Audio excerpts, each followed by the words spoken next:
এক ঘন জঙ্গলে থাকত এক ভয়ঙ্কর বাঘ আর এক গর্বিত সিংহ। দুজনেই নিজেকে জঙ্গলের রাজা ভাবত। বাঘ বলতো, আমার শক্তি বেশি, আমি রাজা। সিংহ বলতো, আমার গর্জন শুনে সবাই কাঁপে, আমি রাজা। একদিন দুজনের ঝগড়া শুরু হয়ে গেল।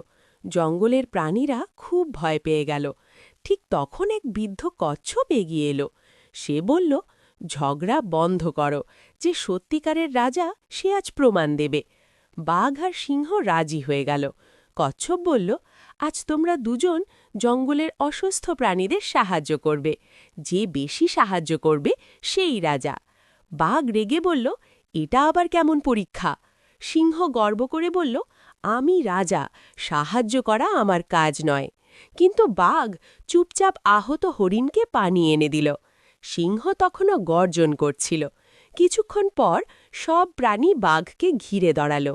কচ্ছপ বলল, রাজা সেই নয় যে ভয় দেখায়, রাজা সে যে রক্ষা করে।